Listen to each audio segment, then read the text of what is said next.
आज हम डिस्कस करेंगे इंट्राडे सेटअप के बारे में। अब जो ये सेटअप मैं आज आपसे जो डिस्कस कर रहा हूँ, ये इतना इंपॉर्टेंट सेटअप है, इसकी एक्यूरेसी भी बहुत अच्छी है। अब उससे पहले हम यहाँ पे कुछ चीजें डिस्कस कर लेते हैं। वो कुछ इंपॉर्टेंट चीजें ये है कि यहाँ पे सबसे पहले देखो, कोई भी सेटअप होता है, ऐसा नहीं कि डायरेक्टली आपने उस सेटअप को देखा बिना कुछ समझे उस पर ट्रेड ले लिया, वो गलत हो जाएगा। देखो, हर सेटअप के कुछ ना कुछ रूल्स होते हैं, उस रूल्स के बेसिस पे ही हमें वहां पे ट्रेड करना होता है। तो यहाँ पे जो ये सेटअप में डिस्कस कर रहा हूँ, उसका सबसे इंपॉर्टेंट रूल्स ये है कि सबसे पहले उसमें हमें ट्रेंड को आइडेंटिफाई करना पड़ेगा। अब ट्रेंड कौन सा? अगर यहाँ पे अप ट्रेंड चल रहा है मार्केट का तो अप ट्रेंड को देखना पड़ेगा, डाउन ट्रेंड चल रहा है तो डाउन ट्रेंड को, या फिर कंसोलिडेशन मार्केट चल रहा है तो कंसोलिडेशन में हमें ट्रेड नहीं करना है। राइट, ये जो सेटअप है इस पे सबसे ज्यादा हम बात करेंगे अप ट्रेंड की। तो मार्केट अगर अप ट्रेंड होगा, कोई भी स्टॉक अगर अप ट्रेंड होगा तभी जाके हम उस पे ट्रेड करेंगे, वरना हम ट्रेड नहीं करेंगे। कंसोलिडेशन हुआ तो भी हम उस स्टॉक में बाइंग नहीं करेंगे, क्योंकि कंसोलिडेशन में अगर आप देखोगे तो हमें छोटे छोटे सपोर्ट रेजिस्टेंस भी देखने को मिलेंगे और वहां पे हम ज्यादातर ट्रैप हो जाएंगे। इसीलिए ट्रेंड आइडेंटिफाई करना बहुत जरूरी है। अगर इस सेटअप को अगर आप फॉलो कर रहे हो तो यहाँ पे ट्रेंड हमेशा अप ट्रेंड होना चाहिए। ठीक है, स्टॉक का ट्रेंड अप ट्रेंड होना चाहिए। और जो हम डिस्कस करेंगे वो है टाइम फ्रेम की। तो यहाँ पे जो मैं टाइम फ्रेम की बात कर रहा हूं वो है डेली चार्ट और 15 और 5 मिनट का चार्ट। तो डेली चार्ट क्यों इंपॉर्टेंट है? क्योंकि डेली चार्ट से हमें पता चलेगा कि मार्केट का ट्रेंड क्या चल रहा है, मार्केट किस दिशा में चल रहा है, वो ज्यादा इंपॉर्टेंट है। ऐसा नहीं है कि मार्केट डाउन साइड चल रहा है और डाउन साइड में हम अप साइड का ट्रेड ले रहे हैं, तो यहाँ पे हम ट्रैप हो जाएंगे। पर हमें क्या करना है, मार्केट का ट्रेंड अप साइड होना चाहिए डेली चार्ट पे, तब भी जाके हम 5 मिनट चार्ट के एनालिसिस पे उस सेटअप पे ट्रेड करेंगे। क्योंकि देखो, यहाँ पे अगर मार्केट अप साइड जा रहा है तो यहाँ पे आपको खुद को पता है कि यहाँ पे ऊपर कौन लेके जा रहे हैं, बायर्स लेके जा रहे हैं। अब बायर्स अगर ऊपर लेके जा रहे हैं तो हमारी प्रोबेबिलिटी इतनी इंक्रीज हो जाती है सेटअप की, क्योंकि बायर्स ऑलरेडी मार्केट में एक्टिव है। ठीक है, और वहां पे अगर ये सेटअप बनता है तो डेफिनेटली बाइंग साइड पे हमें एक अच्छी अपॉर्चुनिटी मिलेगी। तो हमेशा इसको हमें अप ट्रेंड में फॉलो करना है। ठीक है, और डेली चार्ट को हमें एनालिसिस करना है एज अ ट्रेंड फॉलो, कि मार्केट का ट्रेंड क्या चल रहा है, स्टॉक का ट्रेंड क्या चल रहा है, उसके बेसिस पे हम इस पे ट्रेड करेंगे। 5 मिनट चार्ट पे हम यहाँ क्या करेंगे, 5 मिनट चार्ट पे हम ट्रेड में एंट्री करेंगे और 5 मिनट चार्ट पे ही हम वहां पे एक छोटा सा स्टॉप लॉस भी देखेंगे। और हमेशा ध्यान रखना कि जब तक सेटअप नहीं बने तब तक वहां पे एंट्री नहीं करनी है, क्योंकि सेटअप बनने से पहले अगर एंट्री करी तो भी आप वहां पे ट्रैप हो सकते हो। सेटअप बनने के बाद ही वहां पे हम एंट्री करेंगे और प्रॉपर रिस्क मैनेजमेंट के साथ एंट्री करेंगे और उसके साथ हम उसको लेके जाएंगे। तो ये सारी इंपॉर्टेंट चीजें हैं। ये चीजें अगर आपको समझ में आ गई है तो हम आगे डिस्कस करेंगे कि अब कैसे कैसे हम उसको एनालिसिस करेंगे। तो सबसे पहले मैं आपको टीसीएस चार्ट पे डिस्कस करता हूं।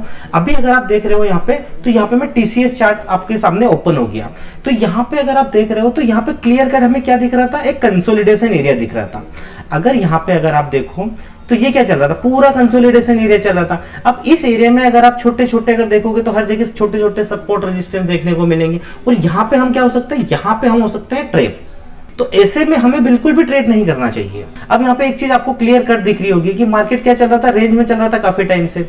अब यहाँ पे देखो मार्केट ने क्या करा, यहाँ पे टीसीएस का जो स्टॉक है, यहाँ पे काफी टाइम कंसोलिडेशन करने के बाद इसने यहाँ पे क्या करा, यहाँ पे कंसोलिडेशन करने के बाद यहाँ पे इसने दिया ब्रेकआउट। ठीक है, तो अब हमें क्या पता चला मार्केट में कि डेली चार्ट पे ब्रेकआउट आ चुका है, डेली चार्ट पे ब्रेकआउट आ चुका है। और अब सेकंड ट्रेड कैसे लेंगे, अब ब्रेकआउट आ चुका, पर ब्रेकआउट पे हमें एंट्री नहीं करनी है, हमें वेट करना है किसका, सेटअप का। अब वो सेटअप क्या होता है, तो उसके लिए हम जाएंगे 5 मिनट चार्ट पे। अब यहाँ पे हम क्या करेंगे, 5 मिनट चार्ट को ओपन करेंगे और उस पे देखेंगे ये ब्रेकआउट तो हमने मार्क कर लिया। अब हम 5 मिनट चार्ट पे सेटअप का वेट करेंगे कि कौन सा सेटअप है वो।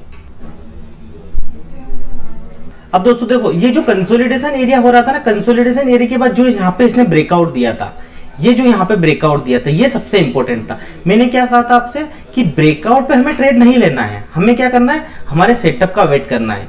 अब यहाँ पे देखो, ये ब्रेकआउट हुआ, ब्रेकआउट होने के बाद क्या हुआ, मार्केट ने कुछ टाइम कंसोलिडेट किया, और ये हमारे लिए सबसे ज्यादा इंपॉर्टेंट है।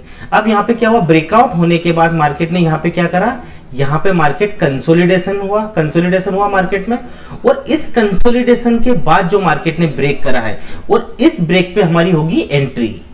राइट, अब यहाँ पे देखो, यहाँ पे मार्केट ने ब्रेकआउट दिया पहले, ब्रेकआउट देने के बाद मार्केट क्या करा, ऊपर गया।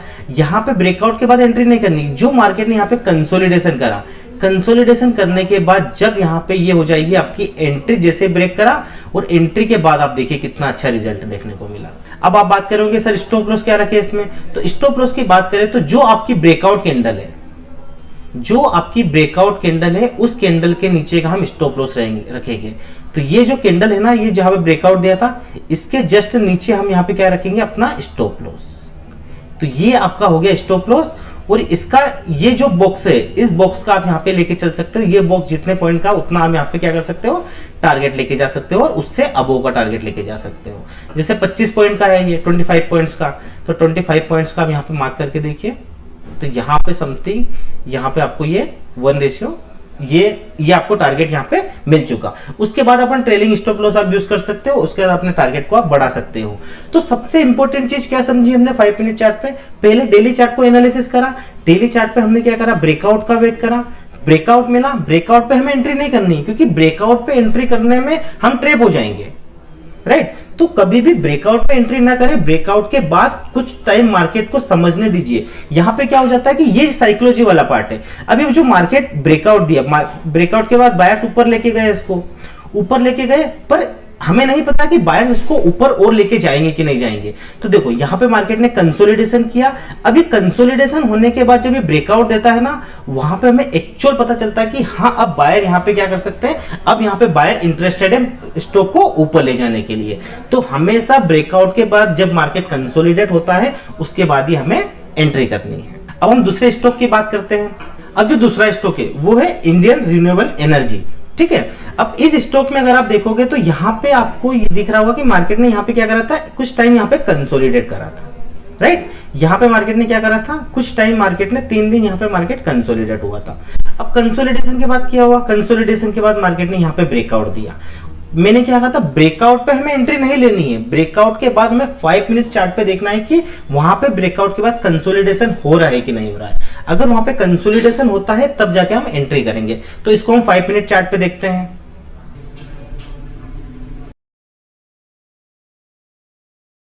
ब्रेकआउट दिया, यहां पे ब्रेकआउट देने के बाद क्या हुआ, यहां पे ब्रेकआउट दिया, ब्रेकआउट देने के बाद यहां पे क्या हुआ, कंसोलिडेशन हुआ।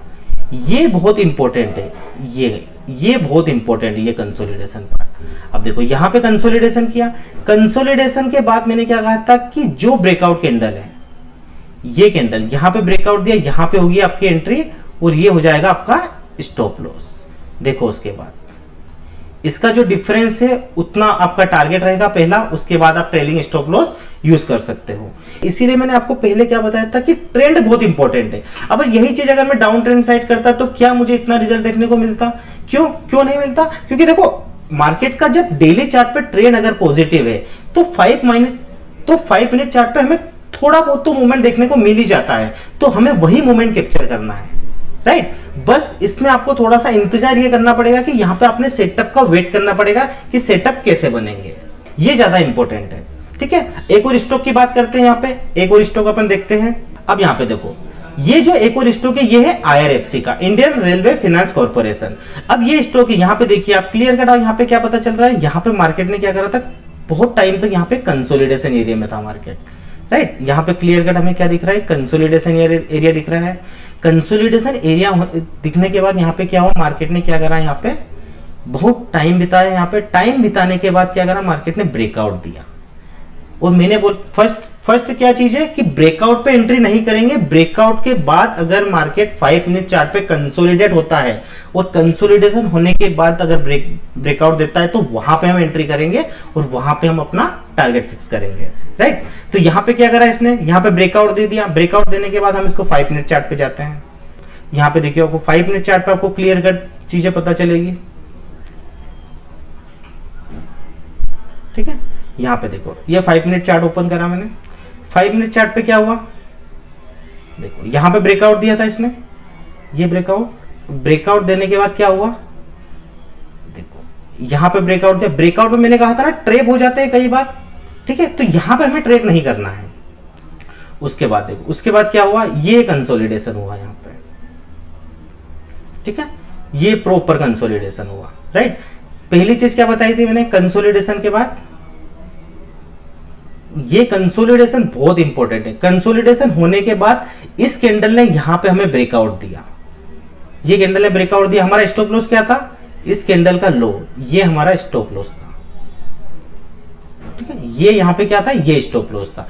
स्टॉप लॉस हिट नहीं हुआ, ऊपर गया, ऊपर जाने का थोड़ा नीचे आया, उसके बाद देखो कंटिन्यूसली मार्केट ने यहां पे क्या करी, रैली दी। ये जितना डिफरेंस है उतना आपका टारगेट रहेगा, ठीक है।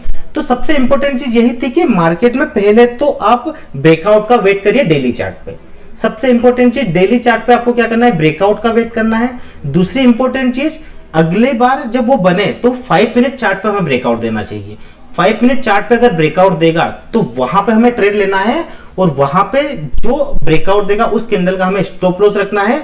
और वो जो रेंज बनी है, जितने पॉइंट की रेंज बनी है, जैसे मान लीजिए यहां से यहां तक की देखिए तो ये 1.2% की रेंज है, तो इतने पॉइंट की आप रेंज बना के आप टारगेट फिक्स करिए, और उससे आप उसके बाद आप ट्रेलिंग स्टॉप लॉस यूज करिए ताकि आप बड़े टारगेट तक भी जा सके, ठीक है। जैसे ही आपका फर्स्ट टारगेट मिलता है आप सेकंड टारगेट का वेट करिए, राइट। उसके बाद ट्रेल करते जाइए तो धीरे धीरे आपको वहां पे क्या एक बड़ा बेनिफिट भी देखने को मिलेगा। तो ये जो सेटअप है ना, इसमें सबसे इंपॉर्टेंट है स्टॉक सिलेक्ट करना। तो आने वाले वीडियोस में मैं आपको ये भी बताऊंगा कि इंट्राडे के लिए स्टॉक सिलेक्शन कैसे करें। तो उसके लिए आप हमारे चैनल को सब्सक्राइब कर लीजिए ताकि आपको नोटिफिकेशन मिलती रहे। अगर आपको ये वीडियो पसंद आया है तो इसको लाइक करिए, शेयर करिए अपने दोस्तों से, फ्रेंड से, ठीक है। बाकी अगर आपको ये वीडियो बहुत पसंद आया है तो आप कमेंट बॉक्स में कमेंट करिए कि आपको किस टाइप के और वीडियोस चाहिए, उससे रिलेटेड हम वीडियोस बनाएंगे। अगर आपको चाहिए कि स्विंग ट्रेडिंग से रिलेटेड आप वीडियोस बनाइए तो डेफिनेटली हम उस पर भी वीडियो बनाएंगे। इंट्राडे में अगर ऑप्शन ट्रेडिंग से रिलेटेड वीडियोस बनाने तो उस पर भी हम बनाएंगे। तो कमेंट बॉक्स में आप कमेंट करके बताइए हमें कि किस टाइप के आपको वीडियो पसंद है। बाकी ये वीडियो कैसा लगा ये भी आप कमेंट बॉक्स में बताइए। Thank you so much.